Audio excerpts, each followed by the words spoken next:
లో భవితతో కూడా మాట్లాడదాం. వాస్తవానికి 9 నెలల పాలనపై కూడా కాంగ్రెస్ ప్రభుత్వం అయితే పూర్తి స్థాయిలో మరి 6 గ్యారంటీలు అమలు చేస్తూ ముందుకు వెళ్తుంది. ఈ నేపథ్యంలో హైడ్రా లాంటి సంస్థను ఏర్పాటు చేయడం కావచ్చు, తెలంగాణ రాష్ట్ర వ్యాప్తంగా కూడా మరి ప్రజల నుంచి కూడా మద్దతు లభిస్తుంది. ఈ నేపథ్యంలోనే ప్రతిపక్షాలు విమర్శిస్తున్నాయి. దీంట్లో ప్రతిపక్షాల విమర్శలకు ఎప్పటికప్పుడు సీఎం రేవంత్ రెడ్డి చెక్కు పెడుతూనే ముందుకు వెళ్తున్నారు. ముఖ్యంగా హైడ్రా విషయంలో కాంగ్రెస్ వాళ్ళే సంబంధించిన కట్టడాలు, అక్రమ కట్టడాలు ఉన్నాయి, వాటిని ముందు కూల్చండి బీఆర్ఎస్ బీజేపీల దగ్గర నుంచి కూడా మరి కొన్ని విమర్శలు ఎదురవుతున్న నేపథ్యంలో సీఎం రేవంత్ రెడ్డి ఆయన కూడా మరి నా వాళ్ళైనా సరే, నా పార్టీ మంత్రులైనా సరే ఎవరు కూడా ఉపేక్షించేది లేదు, ఖచ్చితంగా అక్రమం తేలితే కూల్చేస్తామని చెప్పారు. సో హైడ్రాతో కాంగ్రెస్ మరొకసారి కూడా ప్రజల్లో మద్దతు పొందుతోంది. ఇప్పటికే అసెంబ్లీ ఎన్నికల్లో మ్యాజిక్ ఫిగర్ను దాటి తర్వాత మరి లోక్సభ ఎన్నికల్లో కూడా 8కి పైగా మరి ఎంపీ సీట్లు గెలవడం అయితే ఇది ఒక చరిత్ర అని చెప్పుకోవచ్చు. మరి ఆ చరిత్ర పూర్తిగా కాంగ్రెస్ పార్టీలో మరి ఇది ప్రభుత్వం ఏర్పాటు చేసిన తర్వాత ప్రస్తుతం జరుగుతున్న ప్రచారం ఏంటి, గాంధీ భవన్లో చర్చ ఏంటి? బయట చెప్పండి. రైట్ శ్రీనివాస్, ఏదైతే తెలంగాణ ప్రజలు తెలంగాణ రాష్ట్రాన్ని ఇచ్చినటువంటి కాంగ్రెస్ పార్టీ తెలంగాణ రాష్ట్రం ఏర్పడిన తర్వాత దాదాపుగా 10 సంవత్సరాల పాటు తెలంగాణ రాష్ట్రంలో కాంగ్రెస్ పార్టీని తెలంగాణ ప్రజలు ఆదరించలేదు. దాదాపుగా 10 సంవత్సరాల పాటు బీఆర్ఎస్ పార్టీని ఆదరించినటువంటి తెలంగాణ ప్రజలు గట్టిగా బుద్ధి చెప్పారు. బీఆర్ఎస్ నేతలంటూ కూడా ఖచ్చితంగా మార్పు కావాలని చెప్పేసి 10 సంవత్సరాల తర్వాత తెలంగాణ రాష్ట్రంలో కాంగ్రెస్ పార్టీ అమల్లోకి వచ్చింది. అయితే గతంలో ప్రతిపక్షంలో ఉన్నప్పుడు కూడా అధికారంలోకి వచ్చిన తర్వాత ఇచ్చినటువంటి హామీలన్నింటినీ అమలు చేయడమే లక్ష్యంగా రేవంత్ సర్కార్ ముందుకెళ్తుందని మనం చెప్పుకోవచ్చు.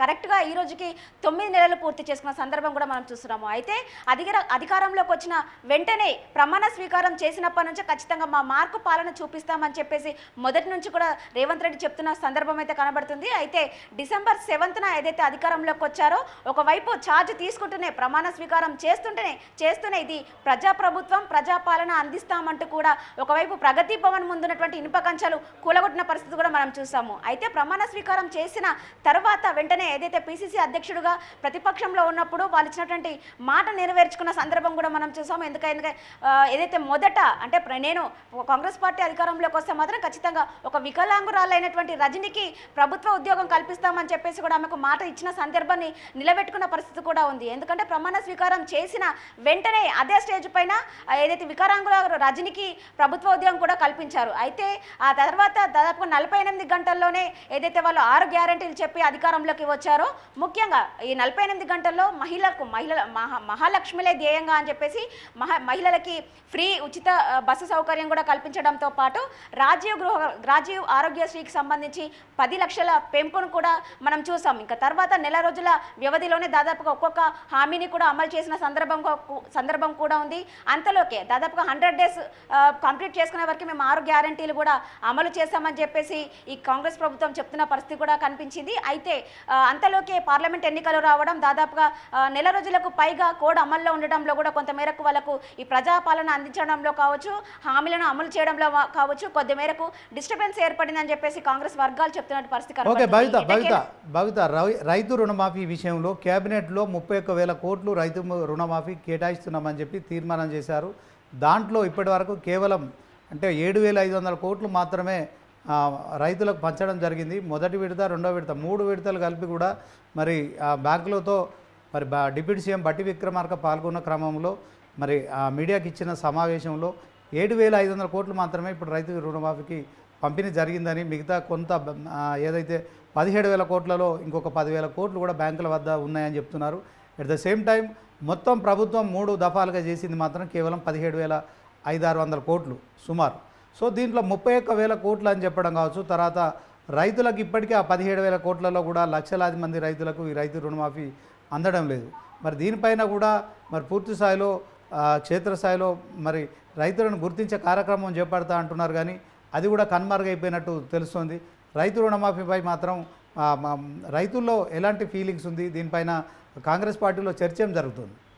ఖచ్చితంగా మీరు అన్నట్టు రుణమాఫీకి సంబంధించి కూడా ఇటు ప్రతిపక్షాలు ఆరోపిస్తున్నవన్నిటి కూడా పూర్తిగా అవాస్తవం అని చెప్పేసి కాంగ్రెస్ పార్టీ చెప్తున్న పరిస్థితి కనబడుతుంది. అయితే ముఖ్యంగా రుణమాఫీకి సంబంధించి అధికారుల నుంచి అధికారుల నుంచి తీసుకున్నటువంటి లిస్టు ప్రకారమే 31,000 కోట్లు అవసరమవుతుందని చెప్పేసి వాళ్ళ ఒక విధి విధానాలు కూడా రూపొందించుకున్న పరిస్థితి మనం చూసాము. అయితే తీరా అమల్లోకి వచ్చేసరికి కేవలం 18,000 కోట్లతోనే, అంటే వాళ్ళు ఇచ్చినటువంటి 2 లక్షల రుణమాఫీకి సంబంధించి ఏకకాలంలో 2 లక్షల రుణమాఫీకి సంబంధించి కేవలం 18,000 కోట్ల ఇప్పటివరకు మేము మంజూరు చేశామని చెప్పేసి ప్రభుత్వం చెప్తున్న పరిస్థితి కనబడుతుంది. అయితే ఇప్పటికీ కూడా దాదాపుగా ఈ రుణమాఫీకి సంబంధించి కేవలం ఒక ఆధార్ కార్డ్ ఏదైతే రేషన్ కార్డుకు సంబంధించి ఒక కుటుంబ యూనిట్గా తీసుకోవాలని చెప్పేసి రేషన్ కార్డు కూడా కొన్ని సందర్భాల్లో అడిగిన సందర్భం అయితే ఉంది. అయితే ముఖ్యంగా ఏదైతే 2 లక్షల రుణమాఫీకి సంబంధించి మనం చూసాం, ఫస్ట్ ఏకకాలంలో రుణమాఫీ చేస్తామని చెప్పేసి జూలై 18న మొదటి విడత కింద ₹1,00,000 రుణమాఫీ చేశారు. తర్వాత జూలై 30న అసెంబ్లీ వేదికగా అసెంబ్లీ సమావేశాలు జరుగుతున్నాయి. ఆ ప్రాంగణంలోనే 1,50,000కు సంబంధించి రుణమాఫీ చేసిన సందర్భం కూడా ఉంది. తర్వాత ఆగస్టు 15 లోపు ఖచ్చితంగా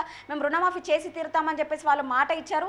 ఆ మాట నిలబెట్టుకున్నామని కాంగ్రెస్ పార్టీ చెప్తుంది. అయితే ఒక విధంగా ఉన్నటువంటి రైతులందరికీ కూడా రుణమాఫీ కాలేదన్న విషయంలో కూడా కొంతమేరకు వాస్తవం ఉందని చెప్పేసి కాంగ్రెస్ పార్టీ అధికారులు కూడా ఒప్పుకుంటున్న పరిస్థితి కనబడుతుంది. కానీ ఎవరైతే అర్హులు ఉన్నారో వాళ్ళ అకౌంట్లకి జమ చేయాలని చెప్పేసి మేము బ్యాంకులలో ఉన్న పూర్తి స్థాయిలో అమౌంట్ మేము జమ చేశాము. కొన్ని టెక్నికల్ ఇష్యూస్ వల్లనే రైతుల అకౌంట్లోకి అమౌంట్ జమ కాలేదని చెప్పేసి అధికారులతో కూడా పూర్తి స్థాయిలో ఓకే భవిత సీఎం రేవంత్ రెడ్డి 1 నెల రోజులు కూడా ఉన్నాడు, 6 నెలల్లో ప్రభుత్వం కూలిపోతుందని చెప్పి బీఆర్ఎస్ బీజేపీలు కూడా ప్రచారం చేశాయి. అయితే మరి ఇక తెలంగాణ సీఎంగా ఆయన విదేశాల్లో పర్యటించారు, దావోస్ వెళ్ళారు, అమెరికా వెళ్ళారు, దక్షిణ కొరియా వెళ్ళారు. సో మొత్తానికి కంపెనీల నుంచి పెట్టుబడులు తీసుకురావడంలో మరి తాను సీఎం హోదాలో వెళ్ళడం కావచ్చు, మరి తెలంగాణను ఫ్యూచర్ సిటీగా ఆయన మరి చెప్పడం కావచ్చు, తర్వాత మరి ప్రపంచంతోనే పోటీ అని చెప్పడం కావచ్చు. మరి గతంలో కూడా బీఆర్ఎస్ కూడా దేశంలో తెలంగాణ రాష్ట్రం నెంబర్ 1గా ఉందని చెప్పారు. మరి 7 లక్షల కోట్ల అప్పులైనాయని చెప్తున్నారు. సో ప్రభుత్వం కూడా మరి ప్రతి విషయంలో శ్వేతపత్రం ఇస్తుంది, కానీ ఇప్పుడున్న విషయాల్లో కొంత గోప్యత పాటిస్తుంది. దీనిపైన కొంత ప్రజల్లో మరి రైతుల్లో వ్యతిరేకత వ్యక్తమయ్యే పరిస్థితి ఉంటుంది. స్థానిక సంస్థల్లో ప్రతికూలమైన అంశంగా అనిపిస్తుందా? కాంగ్రెస్ పార్టీలో ఏం చర్చ నడుస్తుంది? ఖచ్చితంగా ఏదైతే రాష్ట్రాన్ని అప్పుల కుప్పగా మార్చారని చెప్పేసి ఇటు అధికార పార్టీ వాళ్ళు పదే చెప్తున్న పరిస్థితి కనబడుతుంది. అంటే అనుకున్న దానికంటే మించి అప్పుల పాలు చేసింది తెలంగాణ రాష్ట్రాన్ని బీఆర్ఎస్ పార్టీ అని చెప్పేసి ప్రతిసారి వాళ్ళు చెప్తున్న సందర్భం కూడా కనబడుతుంది. ఒకవైపు ఆర్థిక వ్యవస్థను చిన్నభిన్నం చేసిన ఆర్థిక వ్యవస్థను మేము ఒక గాడిలో పెడుతూ పాలన సాగిస్తామని చెప్పేసి రేవంత్ సర్కార్ చెప్తున్న సందర్భం కూడా కనబడుతుంది. హైదరాబాద్, సికింద్రాబాద్, సైబరాబాద్తో పాటు okay Bhavitha, thank you for updates. ఇది మరి ఇక నెల రోజుల్లో ప్రభుత్వం కూలిపోతుంది అని ప్రతిపక్షాలు చేసిన సవాళ్ళకైతే మరి ఆయన చెక్ పెట్టారు. తెలంగాణ సీఎంగా 9 నెలలు పూర్తి చేసుకొని 10వ నెలలోకి అడుగు పెడుతున్నారు. ఇక 100 రోజుల గ్యారంటీల అమలు విషయంలో కూడా ప్రజలకు ఒక నమ్మకం కలిగిస్తూ కూడా తన ప్రభుత్వాన్ని ముందుకు మరి 5 ఏళ్ళు కూడా సుచిత్రంగా ఉంటారని స్పష్టమవుతుంది. ఇది చూస్తూనే ఉండండి న్యూస్ 360.